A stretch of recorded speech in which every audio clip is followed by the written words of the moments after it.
మన Sanath Nagar police station లిమిట్స్లో ఒక రాబరీ జరిగింది. అభిషేక్ అనే అతను 16వ తారీఖు మిడ్ నైట్ మన ఎంజీ బస్ స్టాండ్లో దిగి బయటకు వస్తే అతను క్యాబ్ కోసం వెయిట్ చేస్తుంటే ఒక ఆటో వాళ్ళు మేము బాలనగర్ ఆర్సీపురం వెళ్ళాలని అతను అడిగితే ఆర్సీపురంకి మేము ముగ్గురు వ్యక్తులు కూర్చున్నారు. ఆ ముగ్గురు వ్యక్తులు మనకు ఎక్కడైతే ఎంజీ బస్ స్టాండ్ నుంచి ఎన్ రూట్లో నుంచి వస్తూ మన సనత్ నగర్ వచ్చిన తర్వాత భరత్ నగర్ దగ్గర యూటర్న్ తీసుకొని సనత్ నగర్ ఓపెన్ ప్లేస్లో తీసుకెళ్ళి వాళ్ళని భయపెట్టి వాళ్ళ దగ్గర ఉన్నటువంటి 4,000 డబ్బులు, తర్వాత ఒక మొబైల్ ఫోను తీసుకున్నారు. కత్తితోటి భయపెట్టడం జరిగింది.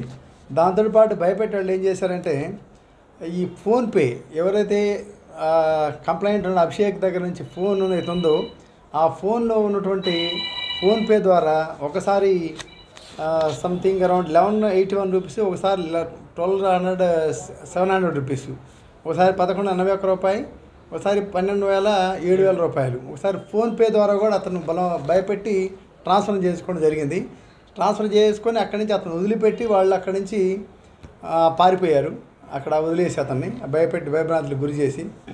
సో ఈ క్రమంలో మన క్రైమ్ టీం అంతా కూడా ఫామ్ చేయడం జరిగింది. ఇన్స్పెక్టర్ గారు, inspector Srinivasulu, DSI Arun, DI Nagireddy, వీళ్ళంతా టీము ప్లస్ అదర్ టీమ్స్ మా వాళ్ళందరూ కూడా ఇందులో ఉన్న వాళ్ళలో అరుణ్, శ్రీనివాసులు, పిసి, శేఖర్, నాగరాజు, మహమ్మద్ ఇబ్రహీం, బాలకృష్ణ వీళ్ళందరూ కూడా టీమ్గా ఫామ్ అయ్యారు. ఈ టీమ్గా ఫామ్ అయ్యి ఇన్వెస్టిగేషన్ జరిగే క్రమంలో వీళ్ళందరూ కలిసి హ్యూమన్ ఇంటెలిజెన్స్ తోటి వాళ్ళని జరిగింది.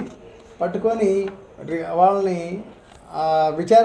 విచారణ క్రమంలో వాళ్ళ పేర్లు ఏమని చెప్పారంటే ఠాకూర్ సురేంద్ర సింగ్ అలియాస్ సేరు అని, ఇతను ఆటో డ్రైవరు, హైదరాబాద్లో ఉంటాడు. ఇంకొకతను బీరేంద్ర సంతోష్, ఇతను కూడా టాటా ఏస్ డ్రైవర్, ఇతను కూడా driver by profession. Shaik Huzair అని, ఇతను కూడా ఆటో డ్రైవరేను. వీళ్ళందరూ కూడా డ్రైవర్స్. బస్సు డ్రైవర్ ఇతను, ఆటో తోలుతాడు ప్లస్ బస్సు కూడా తోలుతుంటాడు, బస్సు డ్రైవర్ ఇతను. వీళ్ళు ముగ్గురు కూడా దోస్తులు. ఈ ముగ్గురు ఇన్వెస్టిగేషన్ అయితే ఆ ముగ్గురు కూడా అక్కడెక్కి ఇక్కడ